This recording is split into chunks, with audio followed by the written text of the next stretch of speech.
Tiempo. Muy bien, hace tiempo, sí. Bueno, Eduardo, ¿cómo explicamos el fallo de la Corte y las repercusiones de este fallo de la Corte? Bueno, el tema de la Corte es un tema complicado porque la Corte lo que ha dictado una medida cautelar, primero el momento en que dictó sí es Ujú. una cuestión a criticar porque ya con la elección del día domingo parecería ser una decisión tomada con o sea, con cierto, diríamos, dolo, Ujú. porque al parecer el planteo tenía bastante tiempo y tuvieron que haber hecho un examen de la cuestión política y también de los gastos que han provocado. Eso no es inocente. Eso no se puede decir que este es un caso como los 16.000 que le entran por año y todo lo demás. Ujú. Así que eso sí es totalmente inapropiado. No es lo mismo haber resuelto esto hace 30 días que ahora. Ahora, con respecto a lo que hizo la Corte, y acá es un tema que, como yo te decía hoy en una charla privada, Ujú. se plantean dos cosas, ¿no? Argentina es un país federal, eh, más o menos federal en realidad. Nosotros tomamos el modelo de la Constitución estadounidense, pero no seguimos ni en nuestra legislación interna, porque Estados Unidos tiene, cada estado es muy... el poder federal es mucho más débil, los estados son mucho más fuertes, especialmente en el sur, y cada estado dicta su propia legislación, lo que les unifica son las leyes federales y la Constitución. Ujú. Entonces, si bien la Corte ha intervenido en cuestiones internas, en legislación interna de los estados, de hecho, el caso Roe versus Wade en materia de aborto, en los Ujú. casos nunca se atrevió, estuvieron a punto en un caso en el año 71, que era Gregg versus Harris, de declarar inconstitucional la pena de muerte, que también es una cuestión política, pero es más, en la década del 60 terminaron con las leyes del Jim Crow, o sea, las leyes de no sé si te acordás, Ujú. el separatismo que había, iguales pero separados, los negros iban a la Ujú. universidad, escuelas propias, bueno, tuvo que intervenir la Guardia Nacional para hacer cumplir los fallos de la Corte, porque los estados son fuertes, querían, pero aún así ha intervenido. O sea que no, hay veces que no es una afectación necesariamente al federalismo, más en un país como Argentina, Ujú. que básicamente tenemos un cascarón federal, pero internamente toda nuestra legislación es unitaria. Ujú. Ahora, y acá es lo que se me plantea, ¿no? Yo creo que sí, que esto tiene que resolverse en principio dentro de las provincias, dentro de lo poco federalismo que tenemos, porque tenemos naturalmente un país unitario en materia económica, claramente diseñado desde el centro del país. Pero las provincias sí tienen que pelear por su autonomía, siempre y cuando en estas cuestiones, y esto está en la Constitución Nacional, el artículo 1 y el 5, se mantenga un sistema representativo y federal y republicano. Ujú. Lo que dice la Corte que cuando hablamos en estos tres extremos, el representativo, federal y republicano, una de las cuestiones hace a la periodicidad de los cargos. O sea que los cargos no... Y en ese punto entra a analizar las constituciones provinciales. Y ahí es donde yo creo que analizan las constituciones provinciales y contraponen con esas dos exigencias constitucionales. Ujú. Y esto sí es una decisión que toman ahora. Han tenido otros casos en el 2017 donde han impedido el caso de gobernadores que ya excedían en los dos periodos. Ujú. Ujú. Pero evidentemente la Corte, y cuando decimos la Corte como institución, varía de acuerdo a sus integrantes, ¿no? Es paradojal porque Misiones, eso lo hablábamos hoy, no recuerdo si en el año 2012 o 2013, hubo una elección donde la renovación se llevó todos los cargos. Ujú. Y la Constitución de la provincia establece un límite, hay un porcentaje que obligatoriamente es para las minorías, la primera minoría. Sí.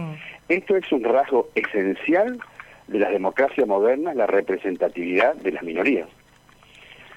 En un fallo del Superior Tribunal de Justicia y también del Tribunal Provincial Electoral, dijeron que si el pueblo había hablado así, la ley, en este caso la Constitución, no debía, yo no recuerdo si el voto de la doctora Benchiaruti, no debía ser un obstáculo para la voz del pueblo, con lo cual desconocieron el límite establecido por la Constitución provincial. Uh-huh. Creo que fue el radicalismo, no recuerdo bien, yo intervine parcialmente en la redacción de recursos extraordinarios, en realidad lo hice en parte, y recuerdo que había hablado con Hernán Damiani, que en esa época tenía bastante militancia. Uh-huh. Se interpuso un recurso extraordinario, y se llegó a la Corte. Yo interpuse, o sea, yo redacté, yo no fui el que firmó. Uh-huh. Se llegó a la Corte, y la Corte en ese caso dijo que era cuestión que debía resolverse dentro del ámbito interno de las provincias, porque no podía avanzar, porque este es un Estado federal, y en esa cuestión no se metía, que es una cuestión diametralmente opuesta a lo que dijo ahora. Porque en ese caso, con esta misma mirada, debería haber ordenado a la provincia que reconozca las bancas de la primera minoría, que finalmente nunca se reconoció, y el Partido Renovador se quedó con todos los cargos. Uh-huh. De hecho, creo que ese fallo había dicho que ya que el Frente Renovador era un frente de partidos, ahí estaba como contenida las minorías también. Es una barbaridad, sí, lo que dijeron acá, porque además eso es, miren, hay una construcción que se estudia en la filosofía del derecho que se llama, en latín suena reductio ad literum, que en realidad es reducción, es cuando las mayorías desconocen a las minorías, típico de los estados autoritarios, y donde la democracia es o inexistente o de muy baja intensidad. Por eso se toma el modelo de nacional socialismo, de ahí viene el nombre, es decir, o también de cierto fascismo, es decir, todo de un solo color y las minorías no existen. Y uno de los límites de la democracia moderna fundamentales es el reconocimiento y el respeto a las minorías. Y en ese caso la Corte no intervino, y debió haber intervenido en esta provincia. Y ahí es donde es un límite que yo te decía que es muy, muy sutil entre el respeto al federalismo y que el país se enfeude, que es un fenómeno que justamente hoy hablábamos, que Lozano, yo lo he visto por la red, analizando rápidamente a Misiones, hablaba del fenómeno de las provincias que están siendo enfeudadas, que se vuelven feudos y que pierden la visión de que integramos un Estado federal.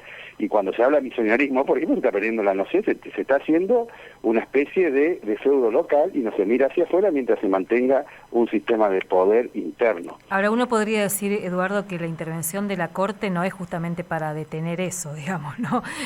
Porque no se siente interpelada por esa cuestión. De hecho... Ese es el tema de la Corte. En el caso de Misiones, debió haber intervenido, porque uno de los límites que las provincias tienen, siempre y cuando respeten que sean el sistema federal, republicano y representativo. Eso es un límite que las provincias no pueden omitir. Y no transformar en feudo con apariencia de este sistema.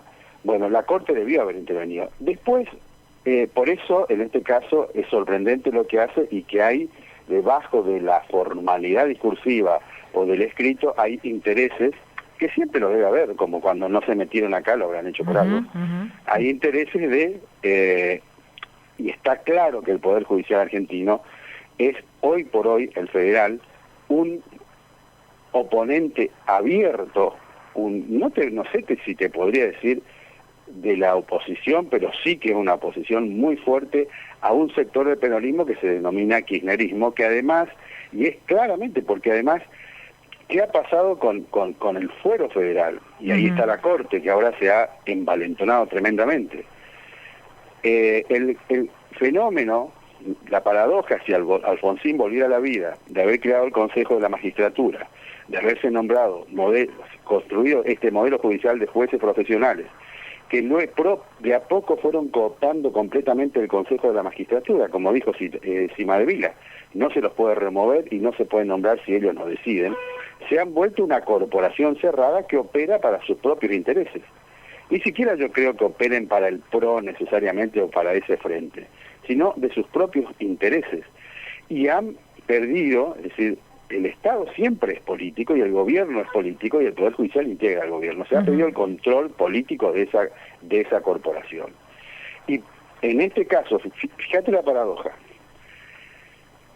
lo que provoca uno de los sistemas electorales que está estudiado a fondo y por eso se recomienda su eliminación, es el sistema de ley de lema que provoca o facilita el que tenga el gobierno se vaya quedando y se vaya volviendo un feudo y ya sea muy difícil removerlo, o con apariencias de cambio, como acá parece que cambiamos al gobernador, pero el poder reside siempre en la misma persona, que es Rovira. Y eso se sabe. Y en un momento, o del grupo, porque él tampoco es solo, del grupo de poder, en un momento ya se pierde, no hay diferencia entre los tres, entre las instituciones del Estado, es lo mismo el gobierno, el Poder Judicial y la legislatura se convierte, y en ese punto deja de ser republicano, aunque tenga apariencia de república, que es lo que suele pasar en lugares como este. Y ahí también los oficialismos nacionales ven las provincias según sus propios intereses, porque si les conviene Formosa con Gildo Insfrán, no se molestan ahí. Si les conviene la renovación con Rovira y el lugar que elija para gobernar, es un aliado, digamos. O sea, ahí también es interesante ver esa cuestión. Y esa es yo te decía, y ahí voy a ese tema, ¿no? La Corte tuvo la posibilidad, hubo creo que 3 o 4 planteos, y finalmente la Corte intervino, sobre el tema de la inconstitucionalidad de la ley de lema, porque tiene Misiones, en un momento solamente quedaron Misiones y Formosa, y ahora hay 5 provincias, inclusive volvió a San Luis, volvió a Santa Cruz, y porque se planteó justamente por el fenómeno que produce el enfeudamiento.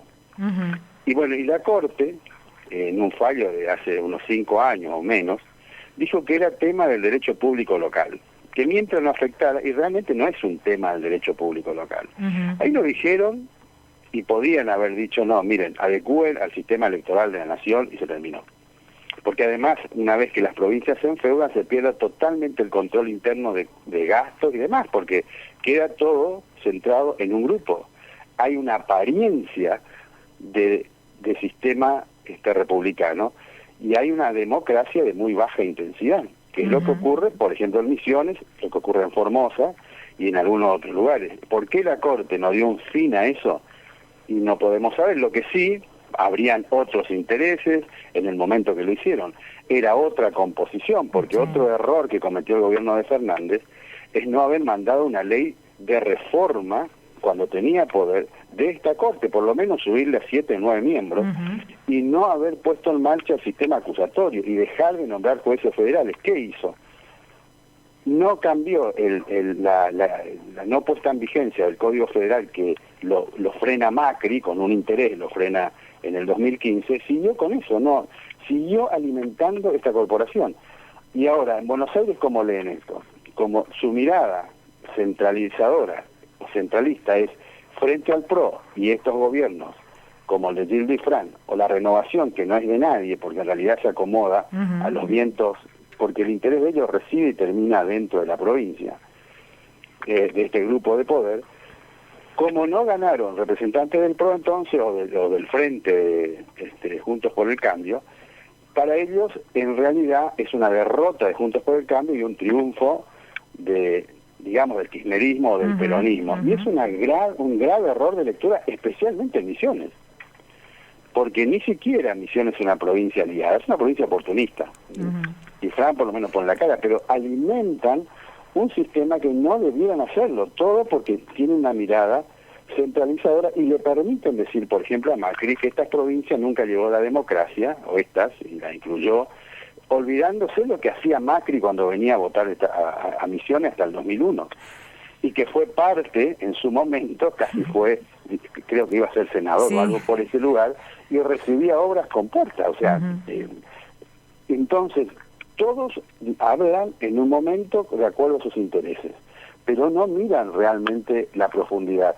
Yo tengo, y te decía hoy, no tengo bien claro, o sea, porque uno visto desde afuera, lo que ha pasado en San Juan y en Tucumán, pareciera así que la Corte tiene un poder que las provincias, es decir, que hay como una intervención federal. Y hay un poco de eso, porque digamos que era un tema de una elección más y tuvieron que interpretaron las constituciones provinciales y obviamente para que ellos tengan competencia originaria o directa, tuvieron que haber, si interpretan que al volver a ser electo violando su propia constitución, entonces ponen en crisis el artículo 5 en cuanto si es un sistema republicano representativo, y especialmente cuando hablamos de eso, y ellos lo ponen, la periodicidad en el cargo, que estaría afectado eso y por lo tanto está afectado ese modelo obligatorio.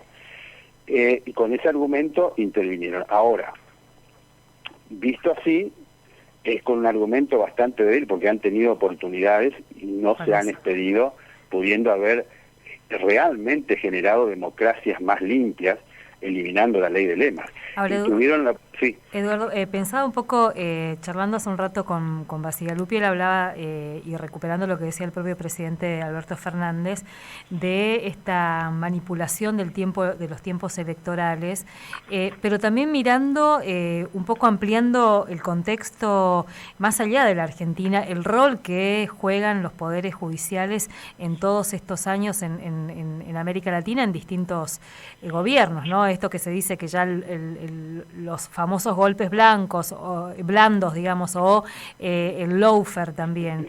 Este es un contexto donde hay que mirar como un poco más complejamente las intervenciones a través de los poderes judiciales. Por supuesto. La Argentina, los golpes de Estado en Argentina, independientemente que los golpes de Estado ya son de modé desde que cayó la Unión Soviética, porque también fueron un fenómeno en un momento determinado. La Argentina, además, las Fuerzas Armadas mordieron la mano del amo cuando se metieron en la guerra a Malvinas. Por lo tanto, ahí terminó. Lo que pasa es que eso eran simplemente ejercicios, es decir, como dice Zaffaroni, ¿no? Los ejércitos eran como policías, digamos, del imperio sobre los colonizados, que somos nosotros. Hoy, paradojalmente, las instituciones, la corporación, las Fuerzas Armadas son una corporación, la corporación hoy que se utiliza es el Poder Judicial. Y claro, y está atravesado por intereses, porque sabemos, y es una mirada, que el UNASUR está tratando de rehacerse. Cuando aparece Macri, los gobiernos de derecha, prácticamente eso se desintegró, porque acá hay intereses, obviamente, que van mucho más allá de los dos frentes que están en juego. Hay intereses entre Estados Unidos y China, que es abierto lo que la contienda. Hay amenazas directas, por ejemplo, y que acá pasa desapercibido, de una representante, una diputada federal en Estados Unidos, que en castellano, porque es descendiente de latinos, dijo que si Argentina le compraba aviones a China, y los vendía acá o los reparaba y podía vender a los vecinos, abrían la caja de Pandora. Es una amenaza directa. Que venga la jefa del Comando Sur por el tema del litio y diciendo que esto es interés, estas zonas de interés de Estados Unidos, y que a nosotros se nos pase eso como si nada. No hay una discusión sobre el Estado argentino, y lo que hay es una política general absolutamente, y los poderes judiciales hoy son las Fuerzas Armadas, las viejas Fuerzas Armadas. Esta corporación hoy opera, especialmente el Fuero Federal, conforme a los intereses de afuera, no solo de Estados Unidos, no solo de Estados Unidos. Entonces, que la mirada sea muy corta es una tragedia, porque además los medios la hacen muy corta. En las discusiones baladíes, porque se transforma la discusión política llega a niveles baladíes también, y esto vos sos sos una cientista de la comunicación. Por ejemplo, la que va a ser gobernadora, probable gobernadora de Santa Fe, una chica que se dedicaba a presentar programas, no tiene idea de lo que dice. Se construye el monstruo, por ejemplo, Rosario es como Río, no es como Río, construcciones. El propio Milei es una construcción de los paneles televisivos. Pero no podría durar, si dice lo que pretende hacer, no dura 2 horas, es un chiste lo que dice. Ahora, Bullrich dice, esta mujer dice cualquier cosa, literalmente dice cualquier cosa. No tiene idea de nada, nadie lee una estadística para decir Argentina es un país seguro. Estas pavadas que se dicen quedan todo también en el área, la propia universidad, de que nos salen a gritar esto, queda en el ámbito de la academia, y la realidad es que se dice un montón de tonterías. Alguien Cita dijo, por ejemplo, que hay que cambiar la ley laboral. Mira, yo no soy laboralista, pero porque alguien que trabaja 3 meses y hay que echarle que pagarle 3 años de indemnización. Semejante pavada, y nadie le repregunta, porque los medios centrales construyen parte de esa realidad y tienen esos intereses. Cuando uno ve la corporación de lo que es Canal 13, Clarín, el dueño de prácticamente toda la Internet de la Argentina, ¿quiénes son los dueños de eso? Una vez son sociedades anónimas, la gran cantidad de parte de esas acciones no son argentinas. Y relacionando con la Corte, deberíamos decir, ¿quién representa a esa corporación en la Corte también, no? Bueno, y esta Corte particularmente, Rosenkrantz, Rosati, primero que tienen una mirada absolutamente no progre, ninguno. Quizás queda ahí aquel viejo senador cordobés, no nada. Obviamente que el fantasma, el gran enemigo, el enemigo que se ha construido es eso que se llama kirchnerismo, que es parte del peronismo. Se ha construido, ¿pero por qué básicamente? Porque tiene un discurso, un poco en derechos humanos, hasta por ahí nomás, porque tiene algunos componentes que son terribles, pero un discurso latinoamericanista, si querés, un discurso de construcción de un modelo de Estado industrial, o agroindustrial al menos, de desarrollo, de inclusión social, que no puede ser aceptado. Esto de que los modelos 70-30, que decía Zaffaroni, 30 de incluido, 70 excluido, eso sigue funcionando por el sistema. Bueno, además de ubicación de la Argentina claramente en América Latina como un bloque que tenga autonomía propia, inclusive para negociar con China, todo eso, o en el caso de Lula, todo esto tienen que deconstruir. Por lo menos en Brasil, y esto hay bastante trabajo publicado y trabajos de ciencias sociales que han estudiado inclusive el Poder Judicial de Brasil, es una burocracia fuerte, pero más fuerte que la nuestra, más autónoma y más tiene un contenido más brasilerado, digamos. Por eso anularon todo lo que había hecho este juez federal del sur. El nuestro no, nosotros creo que Argentina ni siquiera nunca resolvió su guerra interna. Esto es claramente el centro, esta mirada del centro, de Rosati de Santa Fe, una mirada extranjerizante, y obviamente han construido lo que hay que terminar es todo lo que sea el discurso latinoamericano, llámese kirchnerismo, como le quieran llamar. Esa visión de un Estado agropecuario o agroindustrial que venda solamente soja o algunos productos levemente industrializados y que tenga un enriquecimiento en el centro y para algunos sectores, eso es lo que está detrás. Y que se ubique en el mundo claramente como furgón de cola de lo que es, lo que llamamos Occidente. Eso es lo que está debajo de todo. Eduardo, mil gracias por este tiempo. Por favor. Gracias, Alicia, vos. Un abrazo, hasta luego. Eduardo Paredes, abogado penalista, pero con él, bueno, venimos discutiendo también algunas cuestiones desde